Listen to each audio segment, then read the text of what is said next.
Hi everyone, I'm Jane at Rockin' Worms in Loxahatchee, Florida, and welcome to my channel.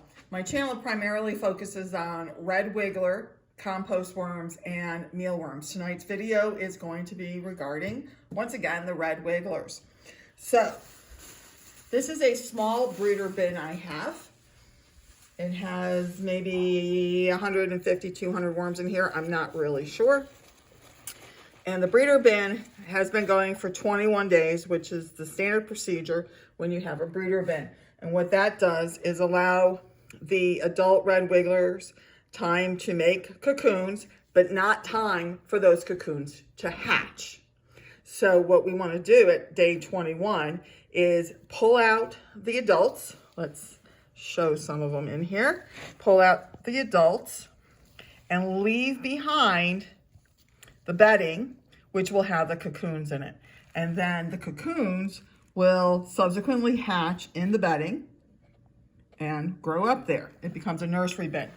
The adult red wigglers will go into a new fresh bedding bin. This is my own mix, which is basically cow manure, leaves, and pre-composted bedding, which is, you know, coffee and cardboard and vegetable juice and all that good stuff. So that's where the red wiggler adults are gonna go in here to make more babies, and the old bedding with the cocoons in it will be left alone, so to speak, so the cocoons can hatch. All right, so let's get started. I've tried a couple different methods for separating out adult red wigglers from their bedding, and I am now trying this method. The previous method was the standard light separation method, which works fine. It just takes a long time, and I think it's very stressful on the worms. So I'm going to give this a try. I'm using my new sifters. I've only had them for like 2 weeks, and this is the 1/4 inch screen, and below it I have the 1/8 inch screen. And then again, I have it resting in my canning kettle, but these also do fit a 5-gallon bucket if you want to use a 5-gallon bucket.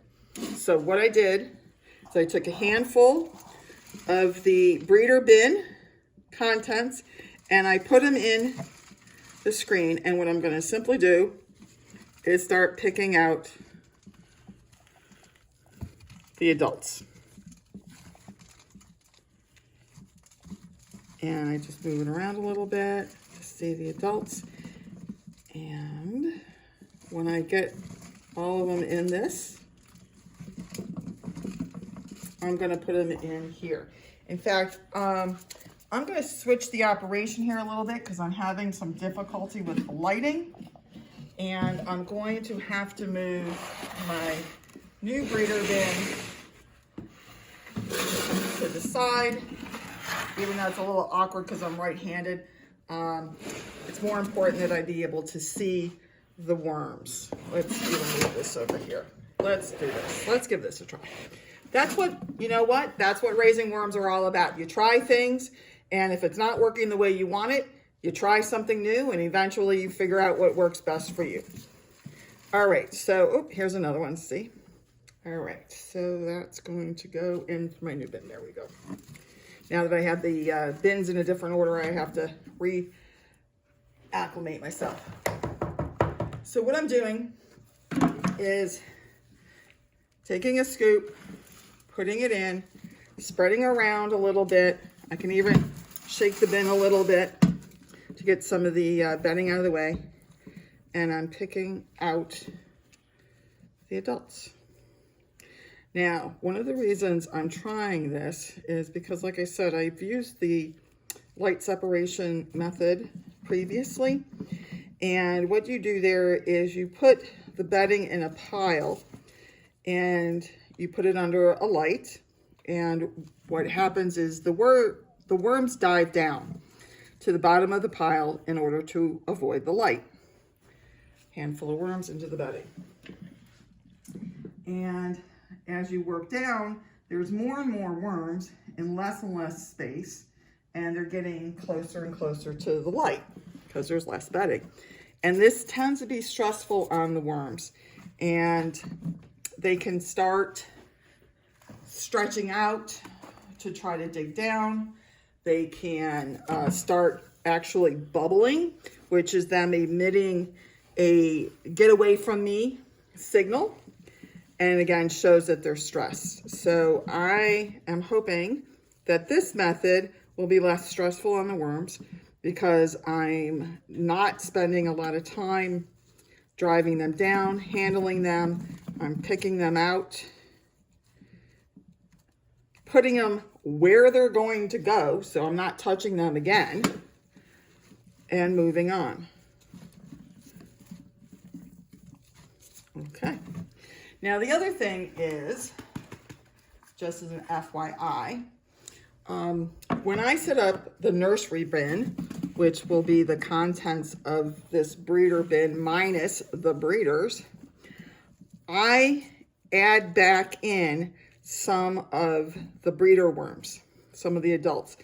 I have found in my experience that I get a better hatch rate from the cocoons if there are some other worms in there. I'm not sure exactly why that is. I hypothesize it's because the bigger worms are active, they're aerating the bedding, and perhaps they're even signaling to the cocoons that, hey, it's great out here, hatch and join us. So what that also means is as I am sifting out the breeder bins, and I'm picking through the adults, if I don't get every adult out and it ends up in the now nursery bin, it's okay. I was going to add in some worms anyways.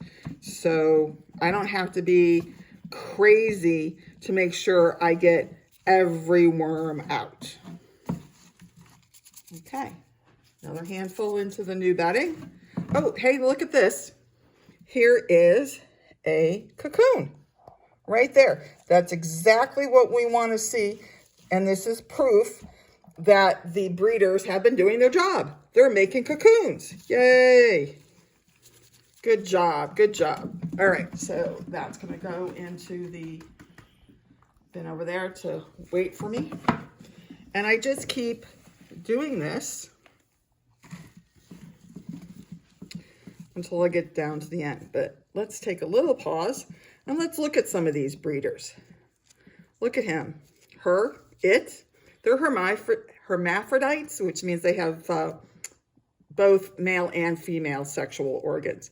And they still need two to tango, but they both walk away with the ability to make cocoons after they mate. So here is one. And again, you can see that lovely clitellum on them right there, all nice and bulgy. And you can also see the yellow tip. These are two characteristics of a red wiggler worm. So if you see this, you're pretty sure you got red wigglers. If you don't see either one of these characteristics, you've got some other type of worm. And here's another one. Again, nice bulgy clitellum and a nice yellow tinged tail. So let's put these with their buddies and just keep going through. Oh, here's another couple cocoons here. There's going to be cocoons, and here's another one over here. I'm interrupting myself. Another one over here. There's going to be cocoons all through this bedding, which is, again, what we wanted to see.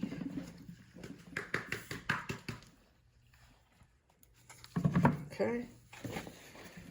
Now, this is a small breeder bin, and you should know that small amounts of worms to start with is perfectly great. It's fine. It's a good way to get started and not invest a lot of money in buying worms, not to have to invest a lot of money in setup and bins and buying lots of food for your worms. You can start small, see if you like it, which you will, and then just grow your herd from there. Oh, Here's a handful. Okay. Again, in with their buddies. You can see this is fairly fast, actually, to pick out the worms and keep moving. It's also, I'm finding I'm liking this for the reasons I said earlier, because it seems less stressful on the worms because I'm handling them once and then putting them into their next 3-week home. Bunch more cocoons. But also, by doing this, I have an opportunity to see my worms and check on them. This one looks done. Keep going. So because I'm actually seeing my worms, I can see, are they healthy looking? Are they chubby? Are they fat? Are they skinny? Does their color look good? Did I have any unknown worm get in there somehow, some way?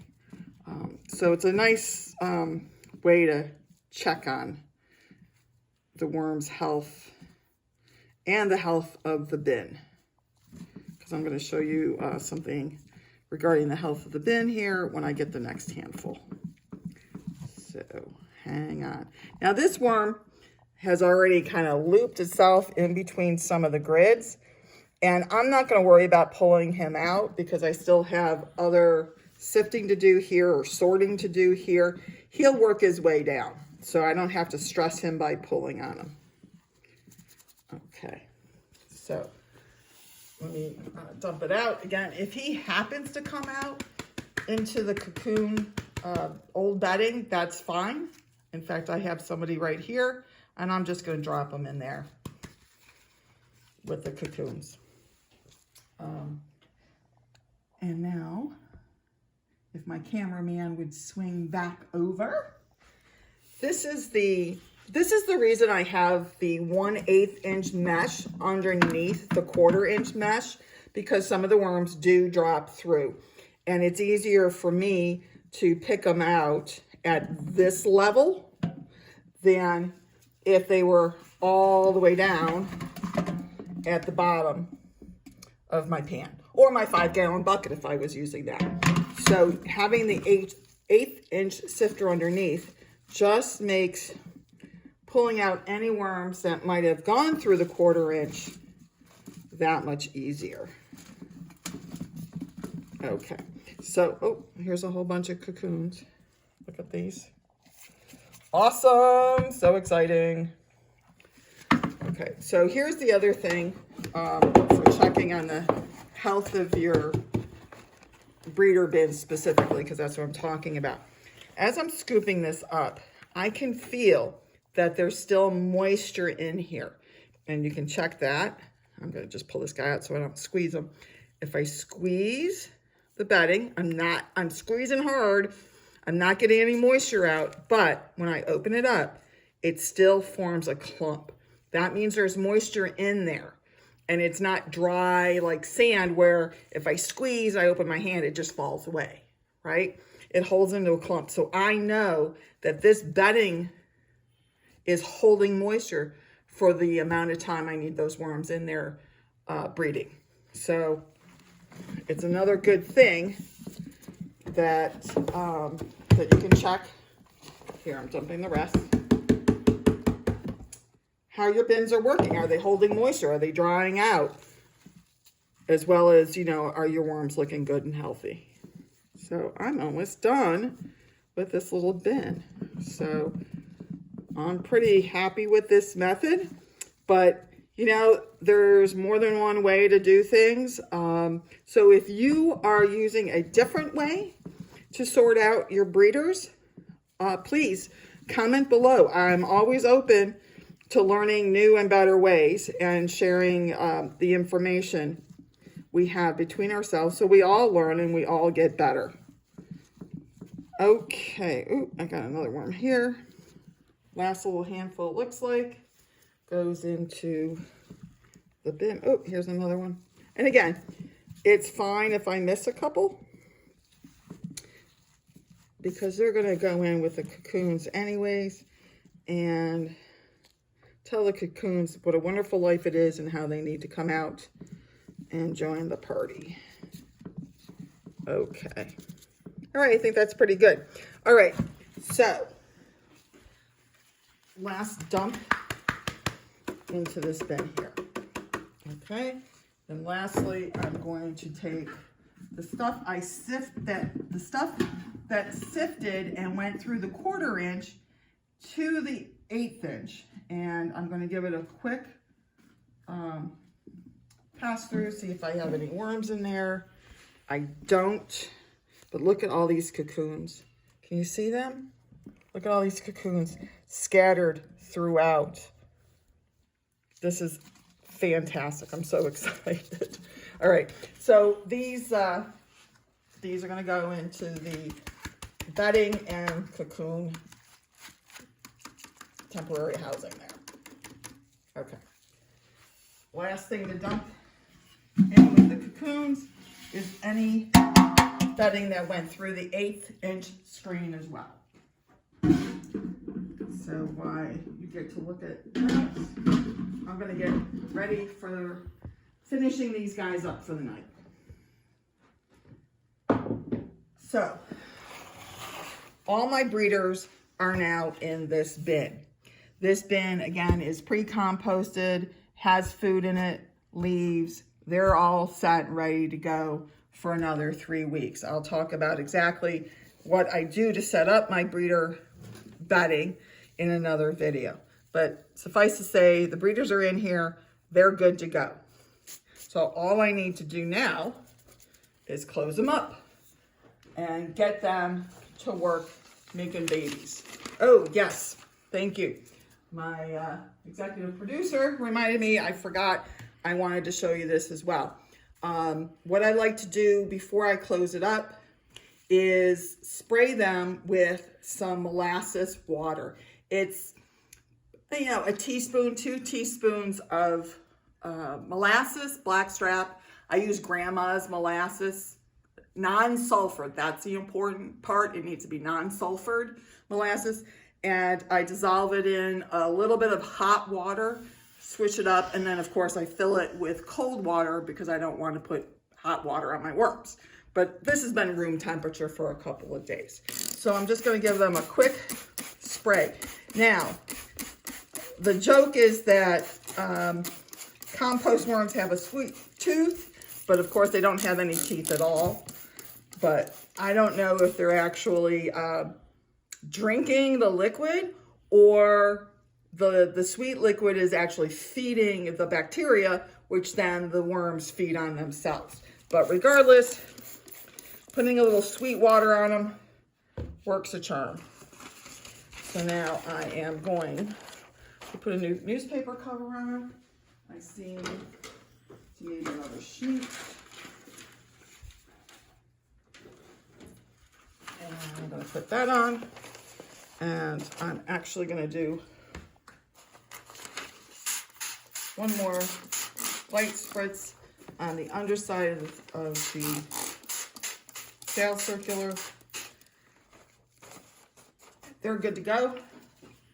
Put my spray back, and I'm going to put on a plastic cover.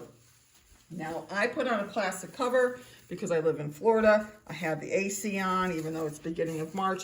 And if I don't put a plastic cover on, it dries out the bedding really quick, and I have to be in there adding moisture all the time. It's not good for the worms, and quite frankly, I don't have time to go in every day and check them like that. So putting on the plastic helps me. If you live in a moisture environment, you may not need the plastic. All right, so these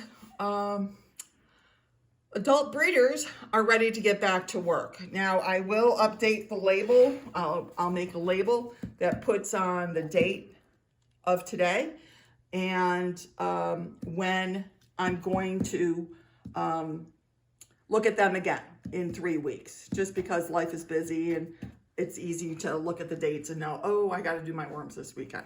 So I'm going to put them back on the shelf. I'll label them later. And then I have here, this is the old bedding with all the cocoons in them. Now, what I'm going to do with this, worming is a little bit of a messy job. What I'm going to do with this is I am going to add them. Where is my bin? Here it is. It took me a second to find where I put it. I have 3 breeder bins at this moment. I did the first 2 earlier today, and I'm doing the last 3rd one with you guys here tonight. So this is some cocoons and old bedding from some of the earlier bins I did, okay? So what I'm gonna do is I'm gonna combine the bedding and cocoons from this small bin into this larger bin because it makes less bins that I have to manage on an ongoing basis. So don't be afraid to combine your bins when you can to make life easier on you. Now, the only thing you want to keep in mind, you can see some of the worms here, because I do add in the adult worms to the cocoons, remember? One of the things you want to just remember is don't get your bedding too deep. Red wigglers are a surface worm. They like the top 5 to 6 inches of bedding or land if they're out in the wild. So you don't want your bin to be super deep. But these bins are only 5.5, 6 inches deep to begin with. So as long as I don't overflow it, the depth is just fine. So again, these are all my cocoons and a couple adults to keep everybody company. I'm gonna close them up with the old topping and put on the plastic, and they're good to go. Now, the last thing I'm going to say is, wait, you didn't feed them, right? I didn't feed them. Well, remember, this is the old bedding. And the old bedding already has all the pre-composted bedding that I make in there. It has the leaves in there. It has the cow manure in there from before. So there's still plenty of food in there for those cocoons when they start hatching. But I'll be checking on them in a week or 2 to see if I start having hatch, and I'll start increasing the feed at that time. But that's it for now. If you have any questions or comments, please add them below. Otherwise, don't forget to like and subscribe. And that's it for tonight. Thank you very much for joining me, and I'm yours in the dirt. Have a good one. Jane.